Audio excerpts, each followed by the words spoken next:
Vamos lá, minhas irmãs, vamos lá, começando aqui nossa quinta aula. Glória a Deus. Introdução ao Novo Testamento 2. Estamos, eu diria, na metade e mais um pouquinho, né, desse módulo. Querendo Deus, iremos até a nona aula. Então, estamos aí na reta final. Mais uma vez, boa noite, graça e paz. Boa noite, graças a paz. Boa noite, graças a paz. Hoje, nessa noite gelada aqui no Sudeste, estamos com 12 graus, uma sensação térmica, eu deduzo, de uns 10, porque está ventando. E a nossa irmã Sônia, lá na divisa do Espírito Santo com Minas, né? Ou Minas com o Espírito Santo, na cidade de Resplendor. Tá calor aí, né, irmã? Tá calor. Glória a Deus. A gente fica com inveja da irmã. Tá resplandecendo em Inveja resplendor. Ai, como que é, Bia? Tá resplandecendo em resplendor. Ah, é. E aqui tá gelando, né, Bia? Ai, meu Deus. Mas Deus seja louvado. Deus seja louvado. Né? Eu tô com 2 blusas, touca, 2 meias, o pé tá gelado e bota. Mas glória a Deus. Então, avante, vamos lá. Né? Hoje, como eu disse, a nossa quinta aula. Hoje nós estaremos trabalhando na Epístola de Colossenses, Efésios e Filipenses. Se tudo correr bem, na sexta aula trabalharemos sobre as cartas pastorais Hebreus e depois na sétima e oitava aula nas cartas gerais e na nona aula Apocalipse fechamos.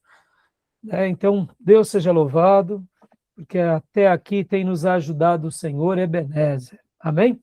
Já oramos pedindo a bênção de Deus, porque sabemos que as aulas de teologia não são apenas instruções. Aqui estamos cumprindo o grande mandamento do Senhor, que é amar a Deus com o nosso entendimento, para servirmos a obra do Senhor e ao próximo com entendimento. Mas, sobretudo, que seja um entendimento regado de piedade e de consagração. Porque, como disse o Senhor, lá em João 15, sem mim vocês não podem fazer coisa alguma. E eu acredito muito nisso, tá bom? Então, como é costume, nossas aulas sempre são gravadas para que os alunos aqui possam continuar ouvindo esse material, aprendendo cada dia mais, ruminando sobre eles, porque até mesmo eu, como professor de vocês, tem hora que eu assisto novamente para ver como ficou a aula, se realmente chegou bem para vocês, e tem vezes que não somente aquilo que eu trago, mas aquilo que os livros, textos, que são, né, eu diria, o grande trilho pelo qual nós estamos aprendendo com esses clássicos, porque são teólogos ortodoxos, reformados, né, conservadores, alguns tradicionais, outros renovados, mas homens de Deus que são apaixonados pela Bíblia e nós queremos seguir esse caminho. Não há nada novo. Então, tem horas que até mesmo eu, né, depois de ter estudado tanto para passar uma aula para vocês, sou ministrado também. Então, fico muito feliz porque é muitas vezes uma colocação de irmão, é uma frase do livro, e tudo isso vai fazendo com que a gente cresça. Então, a gente grava para que essa bênção da aula se perpetue na vida de cada aluno aqui conosco. E também gravamos para abençoar aqueles futuros alunos em EAD, porque essas aulas farão parte do currículo. Então, quem desejar saber mais sobre o nosso seminário, entre em contato comigo aqui na descrição desse vídeo. Como sempre menciono, se você estiver ouvindo, né, essas aulas em algum podcast da Apple, da Amazon ou outra plataforma do YouTube Music, se for em áudio, saiba que você pode ver essas aulas no meu canal do YouTube ou no Spotify também.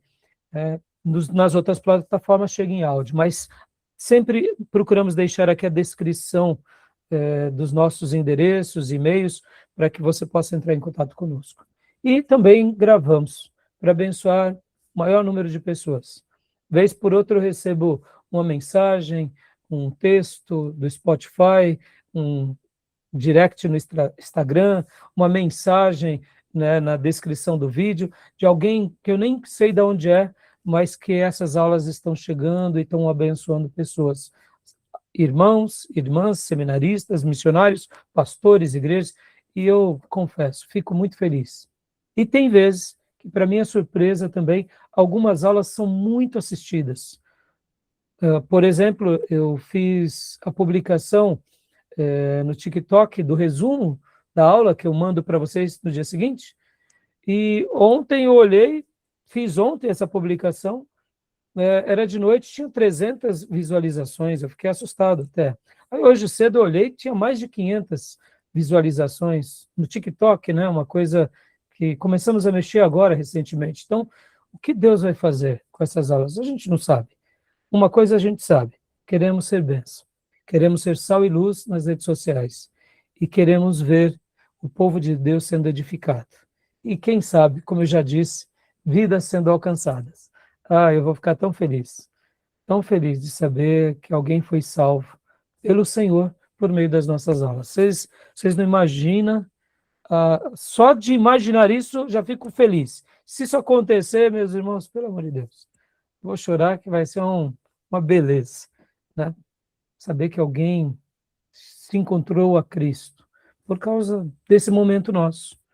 Eu sei que é um momento mais específico, de ensino catedrático, né? Seminário teológico, mesmo o nosso seminário sendo uma teologia livre, é algo parecido com uma faculdade, eu diria, o currículo é igual, né? Né, Beatriz? Você que fez federal, perde para uma federal, Beatriz? Não foi federal, não, estadual. Ai, desculpa, estadual, né? Unesp, né? Isso. Eu diria assim, dá para a gente chegar perto Tá da perto. turma, Tá né? bem. Tem que ralar. Tem que ralar, né? Tem que ralar. Tem que passar de ano com dedicação, né? Então, eu digo assim porque nosso alvo é esse, é nos prepararmos para servirmos melhor. Tá bom? Então, vamos lá, minhas irmãs. Hoje a classe está mais enxuta, os irmãos, infelizmente, alguns estiveram doentes, outros não puderam participar, mas as minhas irmãs estão aqui comigo hoje. Vamos avante. Depois, os nossos irmãos que não puderam estar aqui, eles vão estar assistindo, então vão estar declarando, né, que assistiram essa aula e não tenho dúvida que serão abençoados. Então, vamos lá. Vamos ler Colossenses 2:6, por gentileza. A irmã que desejar pode ler para nós, por favor. Colossenses 2:6. Estou compartilhando aqui também na minha Bíblia digital. Colossenses 2:6. Vou ler então. Por favor. Ora, como recebestes Cristo Jesus, o Senhor, assim andai nele. Aleluia. Sua versão, Beatriz, diz assim também? Bem parecido. Portanto, já que vocês aceitaram Jesus Cristo como Senhor, vivam unidos com Ele. Aleluia. Aqui na NVI diz assim: portanto, assim como vocês receberam Cristo Jesus, o Senhor, continuem a viver nele. Amém? Que assim seja conosco. E assim seja com cada um de vocês e com as nossas igrejas. Que assim como um dia recebemos ele, possamos continuar vivendo nele, para a glória de Deus. Amém? Frutificando abundantemente, aonde quer que possamos estar. Esse é o desejo do nosso coração. E agora, minhas irmãs, vamos mergulhar aqui no material do professor Jair. Nós estamos estudando aqui, baseado nesse material que é do Panorama do Novo Testamento, do Robert H. Gundry. Esse é o livro-texto. E também agora temos usado também Janelas para o Novo Testamento, do pastor Enéas Tonini e João Marques Bentes. No entanto, os slides agora que eu tenho utilizado é uma mesclagem de todos esses materiais, como vocês viram. Cada final do slide do professor Jair Ribeiro, ele consultou muitos livros, então por isso que nós utilizamos, né, o material do professor Jair Ribeiro de Souza, e eu gosto de sempre, irmãos, dar a fonte para abençoar cada um desses pelos quais nós temos aprendido, tá bom? Então, eu prestigio muito e agradeço o professor Jair por um dia ter nos concedido esse material, e mesmo já sendo material que ele utilizou há alguns anos, ainda continua novo, irmãos, porque os clássicos não saem de moda, tá bom? Guarda isso. Clássico é clássico, tá bom? Clássico é clássico. Clássico não sai de moda, clássico a gente tem que voltar e aprender, né? Só para eu fazer uma defesa aqui, eu amo ler Spurgeon, eu amo ler John Wesley, eu amo ler Whitefield, Martyn Lloyd-Jones, mas assim, desses autores que eu citei, Spurgeon ainda eu tenho um carinho muito especial. E olha, Spurgeon viveu ali por volta de 1840, 50, ou seja, temos praticamente 200 anos de hiato, mas as mensagens dele são tão poderosas, e eu, quando leio um texto de Spurgeon, eu fico desejoso de imaginar como não deveria ser ouvir Spurgeon, porque como ele foi chamado, o príncipe dos pregadores. Aleluia. Não porque era em inglês, não, mas porque ele se tornou um dos maiores pregadores de todos os tempos. E quando eu leio Spurgeon, irmãos, eu confesso, eu fico tentando imaginar a entonação dele. Eu fico tentando imaginar, né, a emoção na voz, ora a ternura, ora a exortação, ora o peso, ora as sílabas tônicas, ora aquelas palavras mais pontuadas, com mais autoridade, com mais ênfase, ora as citações dos cânticos, porque até mesmo quando lemos Spurgeon, de vez em quando ele está no texto dele, de repente ele faz citação de um hino do cantor cristão, ou dos clássicos, dos hinos. Então você vê que muitas vezes ele deveria, naquele momento, citar o hino quase no ritmo que se cantava. Então eu fico imaginando isso, irmãos, e nós não tivemos o privilégio de ouvi-lo, né? Porque não tinha gravação, não tinha filmagem, não tinha microfonia, ou melhor, microfones, né? E só para vocês terem uma ideia, eu até menciono isso na aula de homilética, nos dias de Spurgeon, um pastor ele precisava ter voz forte, como ele chamava, precisava ter pulmões. Por quê? Como que ele ia pastorear uma comunidade se ele não tinha um pulmão forte para falar alto? As palavras dele chegavam só na frente, não atingiam as pessoas do meio da igreja, nem do fundo da igreja. Então, para uma pessoa nos dias de Spurgeon ser um pastor, precisava ter uma voz que abraçasse as pessoas. Então, uma pessoa que tinha problema pulmonar ou que não falava alto, ele poderia ser um bom obreiro, mas ele teria muita dificuldade de se tornar um pastor, porque ele iria precisar falar para uma comunidade, falar numa praça. E então, muitas vezes, ele se sentia desprestigiado, e a comunidade automaticamente também se sentia carente, né? Porque queria ouvir. Se reunia para ouvir, mas não ouvia o pastor. Hoje, com a tecnologia, a pessoa hoje pode falar até baixo, né? Porque temos gravação, microfone. Então, perceba, quanta coisa, né, irmãos? Quanta coisa. E uma última coisa aqui. George Whitefield. Chegaram para ele certa ocasião, porque George Whitefield, nós estudamos muito sobre ele em História dos Avivamentos. Ele era um pregador daqueles mais brilhantes dos seus dias. Tanto é que Spurgeon cita demais George Whitefield. e chegaram para ele numa ocasião e falaram assim: eu posso registrar os seus sermões? Um repórter. E aí George Whitefield disse: pode, mas eu não sei como você colocará os raios, os trovões, os terremotos, né, nas páginas de um jornal. Imagina o que era ouvir George Whitefield. Dizem que as pessoas pulavam. Tamanha era a maneira em que ele se posicionava, a grandeza que ele falava. Há até uma citação que dizia que o ó de George Whitefield, os artistas diziam assim: eu daria tudo na vida para falar um ó como ele fala. Imagina, meus irmãos, coisa linda. Ou seja, a gente tem uma história, né? Estou falando isso porque eu falei dos clássicos, não foi? Os clássicos não perdem a moda, tá bom, meus irmãos? Esse negócio que a gente precisa de um livro novo, que não sei o quê, porque é bom, claro, eu pretendo, né? Quem sabe um dia participar dessa turma de lançar livros e etc. Tal. Mas, irmãos, a gente precisa dos clássicos, e o nosso maior clássico é esse daqui. É o livro dos livros. Livro de cabeceira da nossa vida, a Bíblia Sagrada. Sem ele a gente não é nada. Tá bom? Amém? Tá bom, minhas irmãs? Então vamos lá. Então, bora aqui, vou compartilhar o material de Colossenses.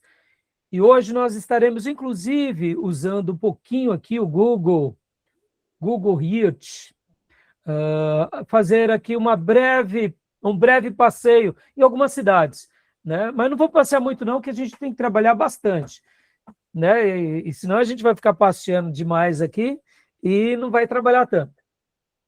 Então vamos lá. Leia para nós, irmã Sônia, por gentileza. Colossenses, aspectos históricos, culturais e teológicos.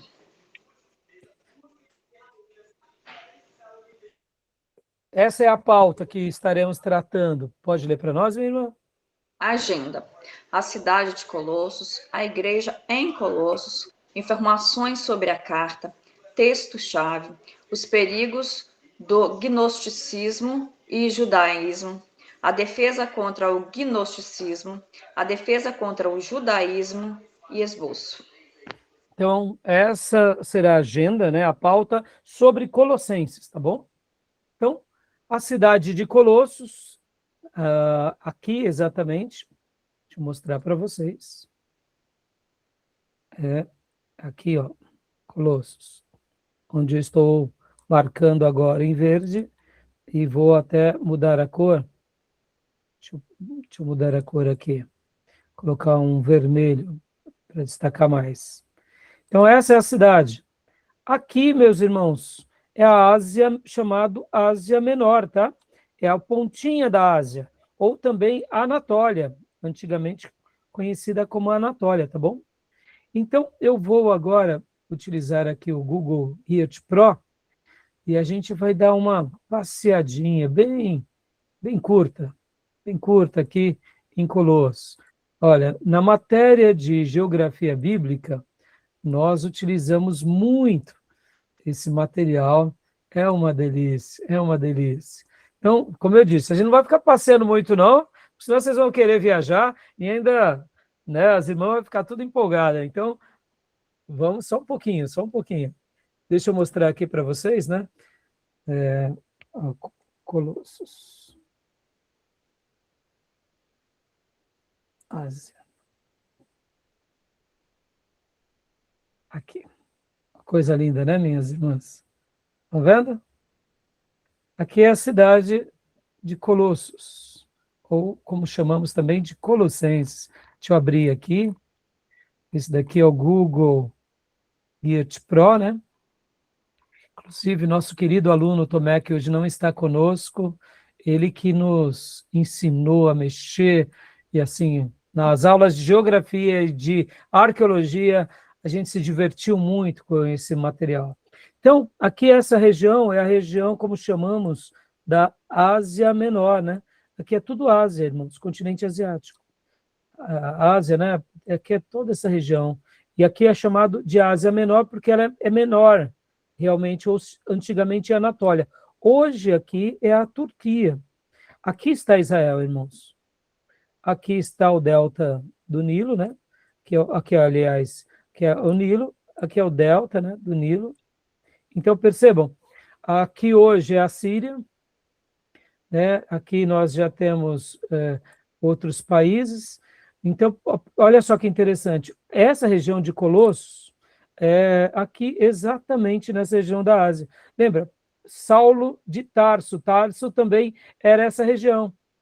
Então, na aula de hoje, nós estaremos falando bastante dessa região e também aqui, irmãos, ó, deixa eu até aumentar um pouco, olha só. Aqui, ó, pode ver Turquia atualmente, né? Aqui, atualmente, é o Iraque, aqui é o Irã, né? Aqui onde eu estava mostrando é a Turquia, toda essa região. A Turquia, inclusive, ela está aqui onde era a antiga Ásia Menor, e aqui, olha, Istambul, esse pedaço todo é Turquia. Então, a Turquia, olha que interessante, ela tem um pedaço dela que é essa região que é Europa, pertence à Europa, e essa região pertence à Ásia. Então, a Turquia é todo esse conglomerado. E essa região hoje, onde é a Turquia atualmente, é onde estavam as igrejas, as 7 igrejas do Apocalipse. Toda essa região. Então, hoje, quando a gente for falar sobre Colossenses, depois a gente vai vir e vamos também falar hoje aqui sobre Efésios e Filipenses, aqui é a Grécia, ó. Essa região é a Grécia, Macedônia. Olha, hoje, Macedônia do Norte. Aqui é o Mar Egeu, né? É o mar que está entre a Grécia e a Ásia. Essa região aqui é chamada de Mar Egeu, que é uma extensão, o Mar Egeu está dentro dessa área, que é a área do Mediterrâneo. Ó. Aqui é todo o Mediterrâneo, tá vendo? E aqui é Roma, aqui é o norte da África. Deixa eu até dar uma viradinha aqui, só para deixar assim um pouquinho.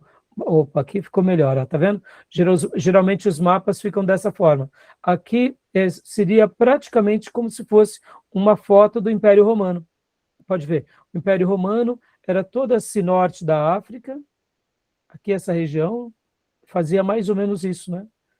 Tá vendo? Aqui é a Espanha, Portugal, né? Aqui é a França, olha aqui é a Itália, a botinha, né? Percebam. Então, hoje, aqui é a Grécia. E hoje nós estaremos falando, inclusive, sobre Filipenses, que está aqui, pertinho da Macedônia, seria uma porta de entrada para a Macedônia, e também estaremos falando também aqui de Efésios. Efésios está literalmente aqui, desse outro lado, aonde também está aqui dentro do Mar Egeu. Então, essa região é chamada Mar Egeu, que está ligado ao Mar Mediterrâneo. Interessante, né, irmãos? Agora, deixa eu só fazer uma informação. Aqui em Istambul, onde é a Turquia, deixa eu até ampliar para vocês. Olha que interessante. Aqui, minhas irmãs, olha que coisa linda. Exatamente aqui tem uma passagem. Ó, eu vou aumentar. Aqui onde está Istambul, é onde foi, no caso, né, no passado, o Império Romano, a sede do Império Romano em Constantinopla. Então, aqui antigamente era Constantinopla, onde hoje aqui é Istambul, entenderam? Olha que interessante. Então, aqui tem uma passagem que liga ao Mar Negro. Olha que interessante. Então, olha como que as histórias, né, elas estão ligadas, né, irmãos? Ó, essa região aqui, ó, Mar Negro. Tá vendo? Aqui em cima é a Ucrânia e aqui é a Rússia. Olha que curioso. Só um detalhe para vocês. A Rússia, meus irmãos, deixa eu só mudar um pouco o mapa aqui para facilitar a compreensão de vocês. Ó, hoje a gente ouve muito falar da Rússia, da Ucrânia, né? Percebam, a Rússia, ela literalmente, um pedaço da Rússia está dentro da Ásia, que seria esse pedaço, e outro pedaço está dentro da Europa. Aqui tem uma divisão. Então, quando a gente fala o leste europeu, né, esse continente, a Ásia, aqui, ele é muito grande, né? Pega toda essa região, China, Índia, são a Ásia. E a divisa entre a Ásia e a Europa é o que nós chamamos de leste europeu. Né? Interessante, né? Está tudo ligado, tudo perto. Não é, claro, perto, me entenda, né? É perto em certa medida, né? Porque essa é a região do mundo, ó. Tá vendo? Aqui, né? A divisão. Então, tá bom? Israel está bem aqui, ó, onde nós tínhamos falado. Né? Interessante, né? Bom, chega de passeio, vamos voltar para a nossa aula. Estava gostoso do passeio, né? Beatriz tirou nota 10 em geografia, né, Beatriz? Então, é uma delícia, né? Nas nossas aulas do seminário, a gente trabalha muito sobre esse material, então é muito gostoso, muito bom. Então, vamos voltar, depois a gente passeia mais um pouquinho, tá bom, minhas irmãs? Vamos lá. Então, deu para ver onde fica?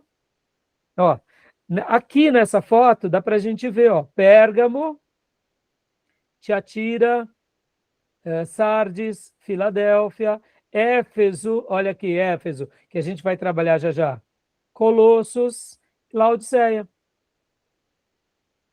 Então, essa é a região das 7 igrejas da Ásia, do Apocalipse.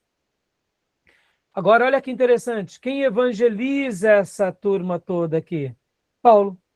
Aí depois ele tem a visão do varão macedônio, passa-te para cá, ele vai para a Macedônia. Macedônia já é Europa. E aí ele prega, então, ali para os filipenses. E ali começa a abrir o evangelho para a Europa. Interessante, né? Tá bom? Então, voltando aqui, continuando. A igreja em Colossos. Leia para nós, irmã Sônia, por gentileza. A igreja em Colossos deve ter sido fundada por Epáfras, mas é apenas uma dedução de Colossenses 1, 7 e 8. É provável que Paulo nunca tenha Deu uma travadinha. estado em Colossos. Colossenses Pode 2. voltar. Leia de novo, irmã. Pelo menos para mim, A internet travou. está ruim. Não tem problema. Não sei se foi a minha ou se foi a da irmã, mas pode ler para nós de novo? É provável? A minha. Sem Apagou tudo. problema.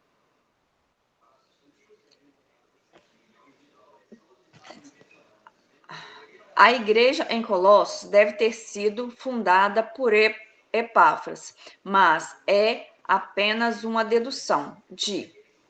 está em Colossenses, né? 1, Isso. 7, 8. É provável que Paulo nunca tenha estado em Colossos. Colossenses 2, 1. O que sabemos com certeza é que a mesma estava sob a liderança de Epáfras, como também ocorria com as igrejas de Laodiceia e Hierápolis. Colossenses 4, 12 e 13. Colossenses 4 e Filemão 23 nos dão a entender que Epáfras estava preso juntamente com Paulo. Essa circunstância, comum às 4 cartas, faz com que haja algumas semelhanças entre elas, principalmente entre Efésios e Colossenses. Exemplo, Efésios 6, 21, 22 e Colossenses 4, 7 e 9 e Filemão 10, 23, 24. Ou seja, essas informações são bem oportunas. Talvez, assim como em Romanos, Paulo ainda não esteve lá, ou talvez nunca tenha estado, mas a influência de Paulo, o legado de Paulo, a autoridade que Deus tinha dado a ele, o fazia ser um líder respeitado, mesmo não estando lá. E Epáfras era o líder, que, como vimos aqui, talvez esteve inclusive preso, juntamente com Paulo, por causa do evangelho.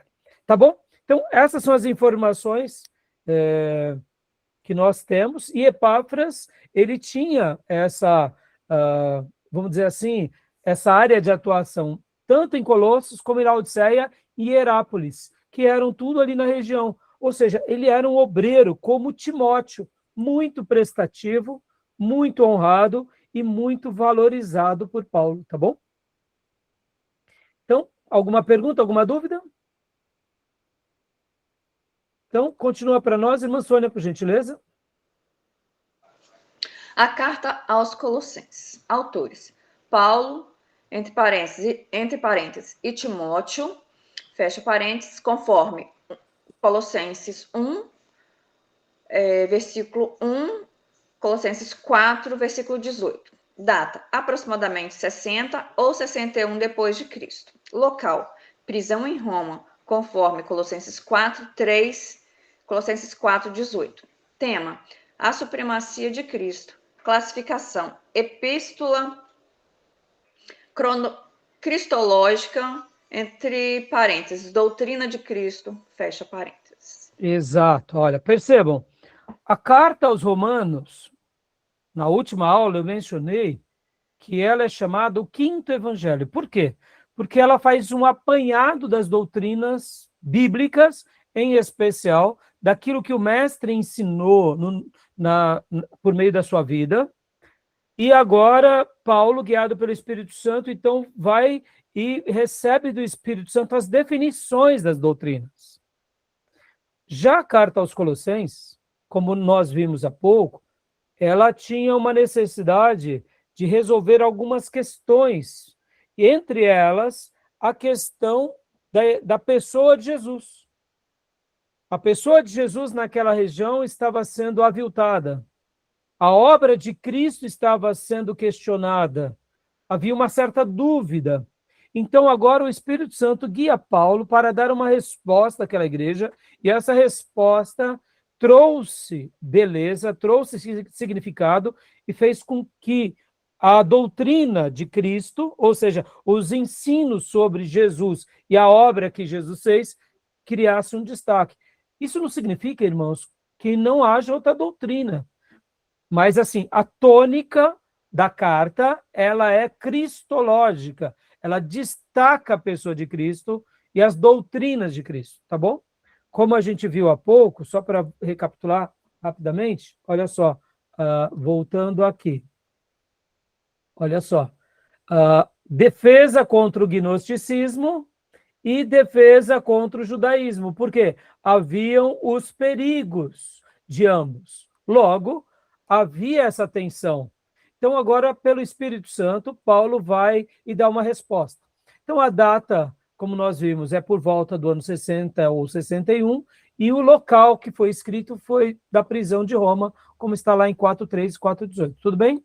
E agora, vamos aqui, então, o texto-chave. Leia para nós, irmã Sônia, por gentileza. Visto que vocês já se despediram do velho homem com suas práticas e se revestiram do novo, o qual está sendo renovado em conhecimento, à imagem do seu Criador, nessa nova vida já não há diferença entre grego e judeu, circunciso e incircunciso, bárbaro e cita, escravo e livre, mas Cristo é tudo que está em todos. Colossenses 3, 9, 11. NVI. Ótimo, olha só que texto magnífico, mostrando a nossa vida, que foi transformada. Percebam que tem um lado prático, a gente se tira, né, despiram, é como se fosse a expressão para nós tiramos aquelas roupas velhas e nós nos revestimos de uma roupa nova, que foi nos dado pela graça em Cristo. Então, agora somos nova criatura, e não há diferença entre judeu, circunciso, incircunciso, bárbaro, cita, escravo, livre, mas Cristo é tudo em todos. Lembram que lá na carta de Filemon, ali nós já vimos Paulo mostrando aquilo que ele vinha fazendo já na cultura romana. Paulo não foi separado para ser um líder político, mas ele anunciava a vontade de Deus até entre os romanos. E pode ver que ali ele deu uma resposta contra o sistema escravocrata, assim como ele deu uma resposta sobre os costumes da homossexualidade em Romanos 1. Ou seja, Paulo não foi aqui arbitrar ao Império Romano, porque o Império Romano era regido pelas suas leis, pelas suas práticas, pelos seus costumes, mas nós, como cristãos, somos regidos por uma norma muito maior e superior, que são as palavras de Deus, os oráculos sagrados. Logo, Paulo se posicionou. Nós, como cristãos, não tratamos um escravo como uma pessoa inferior, nós tratamos ele como um igual.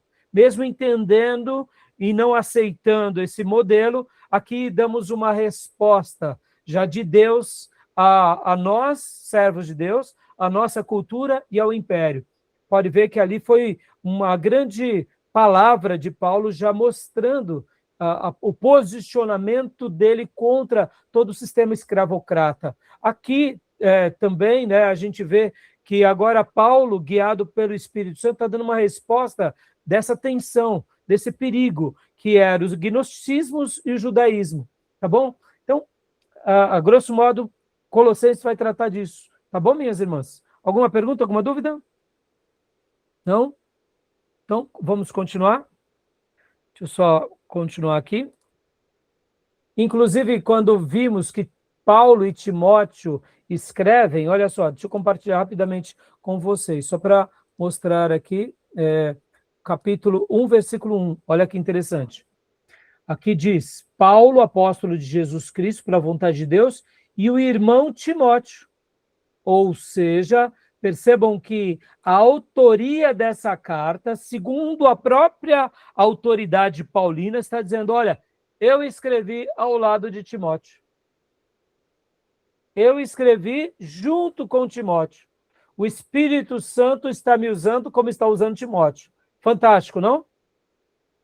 Paulo poderia, de repente, ter ignorado o nome de Timóteo. Mas por que ele colocou? Porque, de fato, algumas diretrizes da carta foram dadas por Deus a Timóteo.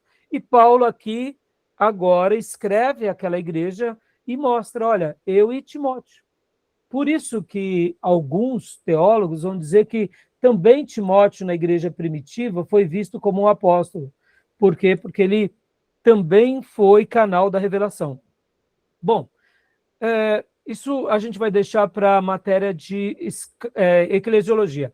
Mas, assim, uma coisa é fato, Timóteo também foi um canal da revelação de Deus. Glória a Deus. Tá bom? Maravilhoso, né? Isso vai ter em várias cartas no Novo Testamento, tá, meus irmãos? Várias cartas. A gente vai ver que em Filipenses, Paulo e Timóteo, servos de Jesus Cristo, a gente vai ver em várias cartas. Paulo escrevendo, né? E algumas vezes ele dá o nome de algum líder ao lado dele. Isso é maravilhoso, isso demonstra como Paulo era humilde quando ele escreve e ele mostra, olha, essa carta teve a minha participação, ou seja, Deus me usou, mas usou também nosso querido irmão, que eu cito agora, né? Então, em algumas cartas bíblicas do Novo Testamento vai acontecer isso. Olha só, deixa eu ver aqui. Aqui em 2 Coríntios também, Paulo e o irmão Timóteo, né? É maravilhoso. Deixa eu ver em 1 Coríntios, que eu não me recordo de cor, né? Aqui também vai falar Paulo, chamado apóstolo, né? E o irmão Sóstenes, ou seja, o Sóstenes também aqui participando da revelação. A gente só lembra de Paulo, né? Mas esses irmãos aqui, eu diria, carregaram pedra com Paulo, tá bom? Em Tessalonicenses está Paulo, Silas e Timóteo. Isso, obrigado, Fia. Aonde? Em Tessalonicenses, Paulo, Silas e Timóteo. Exato, obrigado, Fia. Tá vendo? É isso aí. Né? Eu não me lembro de cor todos, mas algumas cartas é só Paulo, né? Mas algumas outras têm exatamente isso como a nossa irmã acabou de dizer para nós. Obrigado.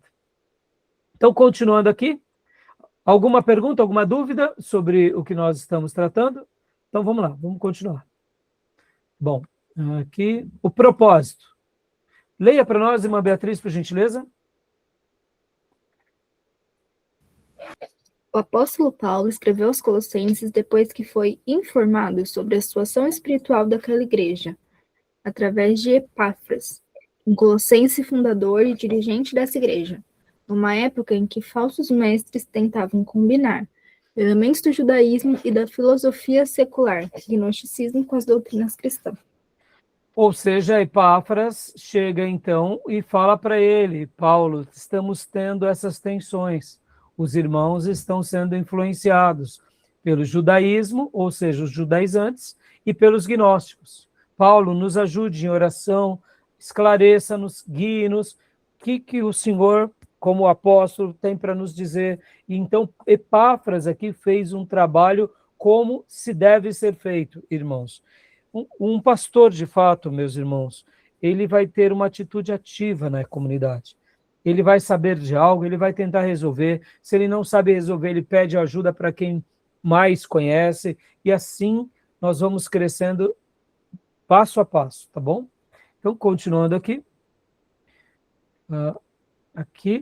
Não, desculpem. Eu voltei aqui. Os perigos do gnosticismo e judaísmo. Leia para nós, irmã Beatriz, por favor. Alguns líderes estavam se infiltrando na igreja e levando influências judaicas e filosóficas, Colossenses 2:8, produzindo heresias. A parte filosófica em questão era a doutrina dos gnósticos.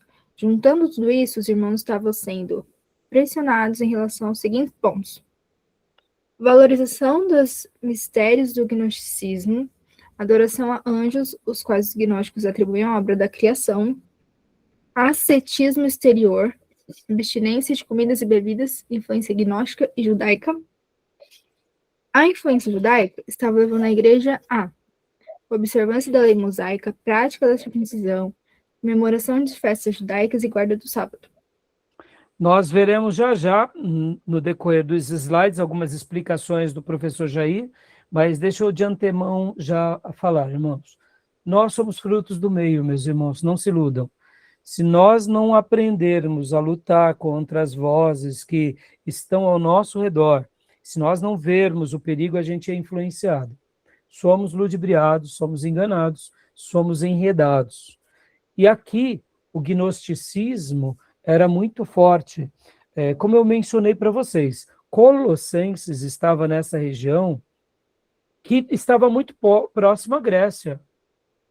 Ali era, de certa medida, próximo àquilo que historicamente conhecemos como a Liga Jônica, né, as confederações jônicas, que eram cidades gregas que já tinham tradições há muitos séculos. A Grécia, com toda a influência dela, tanto da literatura, quanto da filosofia, quanto da história, a própria política, a democracia, já tinham sido espalhadas nessa região e chegado na Ásia. Então, quando havia uma corrente filosófica muito forte, isso ia ganhando território, assim como hoje. Por exemplo, irmãos, o que nós temos vivido atualmente? Nós estamos vivendo o momento das inteligências artificiais. Pode ver que é normal hoje qualquer pessoa que estuda utilizar as inteligências artificiais. Ou, ora, para facilitar a pesquisa, ora, para fazer uma síntese do material das aulas, tantas coisas nós temos utilizado. Ou seja, a nossa geração, em especial a minha geração, eu estou com 55 anos, vou fazer agora, no mês que vem, eu sou da geração analógica, vi surgir a geração digital e agora nós estamos inseridos no quê? 100% da geração digital.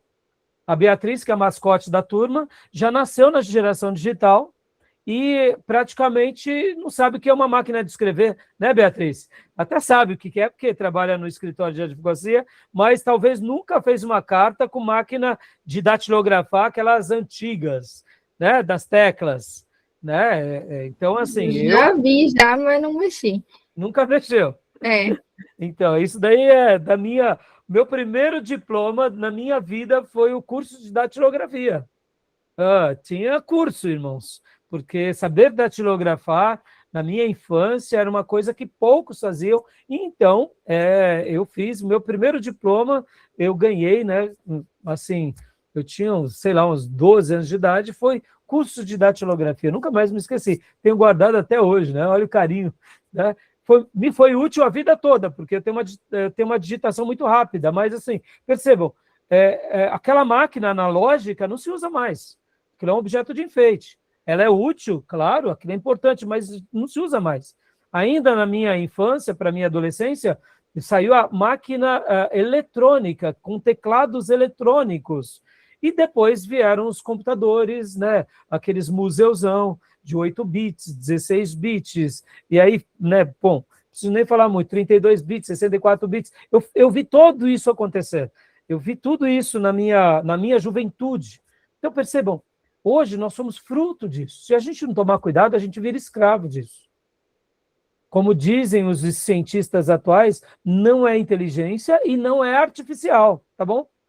A gente acha que as pessoas que falam conosco, né, em nome da inteligência artificial, que é uma pessoa inteligente. Não, inteligência tem a ver com o ser humano, não com a máquina. Né? Ali é um logaritmo. Claro que é uma engenharia brilhante, mas se a gente não tomar cuidado, a gente acaba se enveredando para práticas, hábitos e crendices que podem nos fazer mal. Pode ver que a tecnologia ela veio para nos facilitar, mas muitas coisas vieram também para nos viciar. Então a gente tem que tomar cuidado. Então percebam que somos fruto do meio. Somos fruto do meio. E se a gente não tomar cuidado, a gente começa a acreditar naquilo que todos falam, porque ninguém gosta de ser antissocial. E não foi diferente com o pensamento filosófico dos gnósticos, e não foi diferente com a influência judaica dos judaizantes. Por quê? E por que a igreja sofreu essas duas tensões? Porque a igreja nasce do judaísmo. Logo, a ideia dos judaizantes estava sempre à sombra. Agora, a igreja chegando na Ásia Menor, e chegando na Grécia, chegando na Europa, a influência filosófica era muito forte, o helenismo ainda era muito forte, mesmo já sendo agora Império Romano. Mas a cultura grega e a cultura romana faziam parte de influenciar as novas gerações. Então, percebam que essas tensões a igreja estava vivendo. E é por isso que nós, servos de Deus, principalmente os pastores, eles precisam conhecer a verdade para dar uma resposta de Deus à comunidade, aos irmãos, tá bom? E foi isso que Paulo fez, guiado pelo Espírito Santo, tá bom? Vamos continuar lendo aqui? Leia para nós, Beatriz, por gentileza. A defesa contra os gnósticos. Os gnósticos acreditavam que o mal estava ligado à matéria, portanto, não foi Deus quem a criou, mas sim os anjos. Se a matéria é má, então a encarnação divina não era uma possibilidade, negando a divindade de Cristo. Dá uma pausa aqui. Percebam que eu lembro quando eu falei que nós íamos trabalhar um pouco mais sobre gnosticismo? Aqui, Paulo já começa a combater essa ideia filosófica. Essa ideia vai continuar existindo nas universidades, nas religiões, e vai chegar muitas vezes também nas igrejas, porque igrejas, mesmo tendo uma cultura judaica e agora cristã, o judaísmo também falava de anjos. As outras religiões falavam de anjo. Percebam que existem certas coisas que são pontos de contato. Mesmo sendo uma filosofia grega, um costume grego, de uma outra religião, mas há um ponto de contato entre a fé judaica. Opa, tem anjo aí também? Tem. Opa, então esse pensamento é interessante, hein? Eu nunca aprendi isso lá no judaísmo. Os meus irmãos da igreja não falavam isso. Olha, que interessante, tem a ver. A matéria é má. Por isso que a gente sofre. Perceba. Então, Paulo, aqui nos anos 60, vai combater o gnosticismo e mais para frente o apóstolo João vai combater com mais ênfase ainda. Tá bom? Então, leia para nós, Beatriz, aqui o segundo ponto, por gentileza. Em seu combate, Paulo destaca a supremacia de Cristo. A sua divindade e sua obra na cruz eram elementos plenamente suficientes para a refutação de todos aqueles ensinamentos judaicos e filosóficos. Em Então, Colossenses Paulo vem e diz, alto lar, Cristo é a resposta para o gnosticismo e para o judaísmo. Então, perceba como Paulo ele vai ser contundente de mostrar a obra da redenção, tá bom? O terceiro ponto, por favor. ele destaca que o mistério que nos interessa é Cristo, o qual já foi revelado a nós. De nada importam os mistérios gnósticos. Colossenses 1, do versículo 26 a 27, Colossenses 2, versículo 2 a 3 e Colossenses 4, 3. Ou seja, o que importa para nós não são os mistérios, as visões, os anjos, as ideias, por mais elaboradas que elas sejam, isso tudo não passam de palavras ao vento. O que importa para nós é Cristo. É Ele o grande revelado de Deus. Próximo ponto, por gentileza. O nome gnosticismo vem do termo gnose, que significa conhecimento. Dá uma pausa aqui.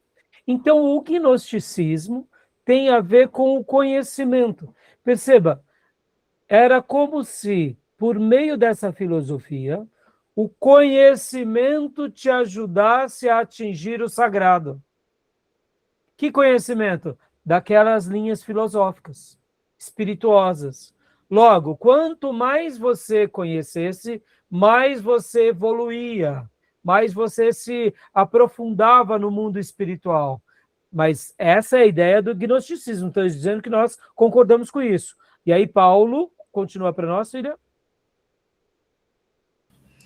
Paulo usa a mesma palavra para mostrar que o conhecimento de Deus através de Cristo é suficiente para suprir as necessidades espirituais do homem. Colossenses 1, 9 ao 10, também ao 27 e 28, e Colossenses 2, 2 ao 3 e Colossenses 3, 16. Então perceba que aqui os filosóficos, a teoria filosófica do gnosticismo diria, o conhecimento te eleva. Aí vem Paulo e usa o mesmo termo, a mesma palavra, e diz, o verdadeiro conhecimento, o nome dele é Cristo. Ele é a resposta. Ele é suficiente. Guardem essa expressão, minhas irmãs. Se Jesus não é suficiente para mim, tem alguma coisa errada na minha caminhada de fé. Ou ele é suficiente, ou ainda eu não o encontrei. Se eu o encontrei e ele era suficiente, ele deixou de ser suficiente, é porque eu me desviei da verdade. Essa é uma máxima que deve nos acompanhar.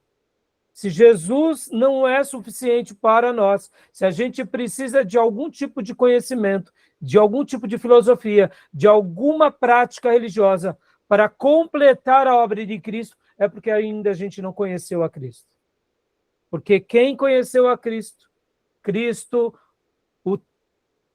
se revela a essa pessoa e essa pessoa passa a entender o que é a suficiência de Cristo em nós. Ou seja, nós somos pleno, somos completos, somos transbordantes nele. Se precisamos de mais alguma coisa, a nossa fé está misturada com alguma coisa errada. E Paulo vem agora e usa o mesmo termo, gnose, para dizer, não tem a ver com o conhecimento de anjos ou de filosofia. O conhecimento de Deus, ou seja, a gnose de Deus, o nome dele é Cristo. Ou seja, o conhecimento que precisamos para atingir o Pai chama-se Jesus Cristo. Porque na hora que eu reconheço Jesus, eu estou sendo ministrado pelo Espírito Santo de Deus. Logo, eu me torno pleno. A vida abundante de Deus nasce em mim. Tá bom? Olha aí, que fantástico. Parece simples para nós. Mas percebam, irmãos, essa é uma prática constante até hoje. Pode ver quantas são as pessoas que servem a Deus, mas querem apenas algo de Deus. Elas precisam de Deus para serem abençoadas. Deus não lhes basta. Tem alguma coisa errada ou não? Nada contra alguém pedir algo vital para Deus. Aliás, precisamos sim clamar a Deus nas nossas causas. E Deus contempla isso. Agora, essas coisas são secundárias. O principal na nossa vida deve ser Deus. Ele tem que ser a fonte de tudo, a raiz de tudo. Ele tem que ser o grande amor da nossa vida. Eu sei que num primeiro momento em que estamos sofrendo, queremos o alívio do sofrimento. E Deus, muitas vezes, pela sua misericórdia, nos cura, nos liberta, para que depois nós possamos contemplar a face dele. Mas depois de conhecer a face dele, nós vemos que a cura, que o milagre é tão pequenino em comparação à grandeza dele. Não é assim? E felizes são esses que descobrem isso. E infelizes são aqueles que vivem querendo as mãos de Deus, os presentes de Deus, as bênçãos de Deus, mas não desfrutam da face bendita daquele que morreu por nós. Então, o conhecimento verdadeiro de Deus é Cristo. Bom, e aqui, por último, leia para nós, Beatriz. O gnosticismo atribuía a criação aos anjos, fazendo-lhes culto, em Colossenses 2,18. Paulo combate ao dizer que Cristo, sendo Deus, é o Criador de todas as coisas, inclusive dos anjos. Colossenses 1, 13 ao 17. Dá uma pausa aqui, por gentileza. Perceba, os anjos criam. Aí vem Paulo e diz, não. Quem cria os anjos é Cristo. Acabou. Ou seja, resolve a tensão. Se eu estava me enveredando por aquela ideia filosófica, ou seja, por aquele sofisma. O que é um sofisma, irmãos? Sofisma, na realidade, é uma mentira revestida com palavras bonitas e inteligentes. É um sofisma. O que é ser pego num sofisma? É ser ludibriado por uma ideia bonita, muitas vezes até vistosa, aparentemente sábia, mas repleta de erros e enganos. Ou seja, o que é um sofisma, senão algo que nos leva ao erro? Então, Paulo vem aqui e quebra, vai na jugular, dizendo, olha, vocês estão dizendo que os anjos criaram? Não, eu quero dizer outra coisa. Jesus criou os anjos. Aliás, ele é o criador de todas as coisas. E aí acrescenta ainda, pode ler para nós, Beatriz? Acrescenta ainda que o Senhor Jesus está acima de todos os poderes angelicais, sejam eles principados ou potestades, os quais estão sujeitos ao senhorio de Cristo, em Colossenses 2, 10 e 15. Maravilhoso, né? Vou até ler para vocês aqui, Colossenses 2, 10 e 15, olha só. E tendo a vossa plenitude nele, que é o cabeça de todo principado e potestade, e, tendo despojado os principados e potestade, os exibiu publicamente diante deles e triunfou, e deles triunfou na mesma cruz. Ponto. Mostrando a supremacia de Cristo. Amém? Então, meus irmãos, Paulo nessa carta aqui, ele é profundo, né? E ele resolve essa tensão, tá bom? Tudo bem até aí? Alguma Pastor, pergunta, alguma dúvida? Hã? Posso fazer um comentário? Claro. Nessa parte do gnosticismo, né, o que eu acho pior é falar da impessoalidade de Deus, né? Porque em João 13,16 está falando, Deus amou o mundo. E antes mesmo que a gente fosse, né, tivesse qualquer condição de amar a Deus, ele nos amou. Então, como é que alguém impessoal vai amar alguém que o odeia, né? Isso Muito eu bom. acho que é o pior ponto, assim. Que Deus é a pessoa isso mais aí. pessoal que existe. É muito boa a sua observação. É isso aí. Né? E lembrando que aqui nós estamos fazendo uma síntese do gnosticismo. Quando chegarmos nas cartas de João, a gente vai até trabalhar um pouquinho mais sobre isso. Né? Mas assim, a gente está pincelando já. E em teologia sistemática a gente também trabalha mais sobre isso, tá bom, meus irmãos? Então, tudo bem até aí? Então, Beatriz, leia para nós agora a defesa dos judaizantes, a gente já está quase terminando. Cristo já nos resgatou do domínio das exigências cerimoniais da lei. Ele as cravou na cruz, em Colossenses 2, 14. O significado de Cristo em nós, Colossenses 1, 27, supre totalmente o que poderíamos buscar através da circuncisão. Em Colossenses 2, 11, 3:11 e das festas ou os sábados, Colossenses 2:16-17. Agora, deixa eu fazer uma ênfase aqui, dar uma ênfase, aliás.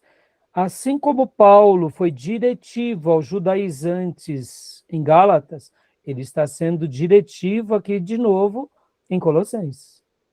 Ele está sendo diretivo aos gnósticos e está sendo diretivo aos judaizantes. Quando eu falo diretivo, irmãos, ele não está aqui de forma eufemística combatendo. Ele está sendo claro. Porque ele era um teólogo, ele sabia que ideias se resolvem com argumentos melhores. E agora Deus, pelo poder do Espírito Santo, o iluminava, ou esclarecia. Tanto ele, claro, quanto também aqueles que escrevem junto com ele. Então, percebam que Paulo, quando nós falamos que Paulo ele foi alguém que trouxe definições, é óbvio que para muitos, naqueles dias, Paulo incomodou demais, gente. Vem cá. A gente gosta ou não gosta de um pastor que fala assim por cima, sem ofender? Não é assim? A gente gosta. A gente não acha legal alguém que pega pesado, põe o dedo na ferida. A gente não gosta disso. Por que eu estou falando isso, irmãos? Hoje, quando a gente lê Paulo, ou Colossenses, ou Gálatas, para nós é reconfortante, porque nós queremos a doutrina sadia. Mas vamos nos imaginar que nós fôssemos daqueles que flertavam com o gnosticismo. Ou vamos imaginar que nós flertávamos com os judaizantes. A gente ia gostar de ouvir Paulo? No primeiro momento, não, meus irmãos. Mas aí é onde Paulo era resolvido. E aí ele falava da verdade de Deus. E é isso que muitas vezes nós precisamos aprender com Paulo. Nós precisamos defender a verdade, porque é ela que vai libertar as pessoas. Gostem as pessoas ou não. A única coisa é que nós jamais devemos falar a verdade para matar, porque nós não podemos pegar uma virtude e, em nome de uma outra virtude chamada sinceridade, usar essas virtudes para matar. Não, a gente tem que esclarecer e dar o tempo para que as pessoas se resolvam. Mas nós precisamos passar o caminho de Deus, mostrar a revelação de Deus e orar por essas pessoas e amar essas pessoas e esperar elas darem uma resposta positiva. Tá bom? Paulo era diretivo. Lembra que eu disse que Hebreus foi eufemístico, ou seja, ele escreve de uma forma não tão diretiva, e Mateus faz isso também. Pode ver que Mateus, de uma forma muito sutil, ele está combatendo os judaizantes, escrevendo o que? O Evangelho segundo Mateus. E João, de uma forma muito também não diretiva, eufemística, escreve o Evangelho, mostrando, olha, Jesus é o Filho de Deus. Mas já nas cartas, João foi diretivo, mostrando o quê? Mostrando que o gnosticismo era uma praga. Ele deixa claro. Percebam, há momentos adequados, Deus nos dará a estratégia, basta a gente ouvir do Espírito, tá bom? Então, tudo bem até aqui? Percebam, olha aqui, Paulo condena as festas, os sábados, a circuncisão, as exigências cerimoniais, porque ele mostra que Cristo não veio contrariar a lei, ele veio cumprir, ponto. E se a graça de Jesus já é suficiente, nós não precisamos nem de filosofia, nem de auxílio às leis. Ponto. Tá bom? Pode ler para nós, minha irmã, por gentileza. Já temos Cristo, então não precisamos mais desses elementos judaicos, os quais possuíram o seu valor numa época em que Cristo não tinha vindo ao mundo. Paulo diz que aqueles elementos do judaísmo eram sombra. Isto é a realidade. Não precisamos mais da sombra. O autor da carta aos Hebreus usa a mesma linguagem para comparar a lei e o judaísmo com a realidade cristã, em Hebreus 8:5 e Hebreus 10:1. Ou seja, Cristo nos basta. Cristo é suficiente. Tudo aquilo é sombra. Nós já temos o principal, não precisamos do secundário. Aleluia. Tá bom? Tudo bem até aqui? Alguma dúvida? Então, para a gente estar finalizando, a defesa contra os gnósticos. Opa, é isso? Não, peraí. Já lemos, né? Não. Isso, já lemos. Essa parte lemos? Isso, Já leu. já lemos. Uhum.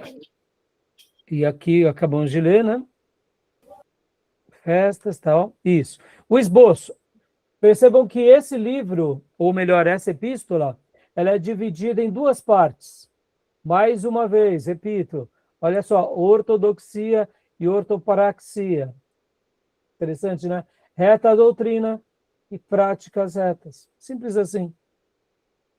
A doutrina, como eu mencionei, ela é um imperativo moral e ético. Não tem como fugir.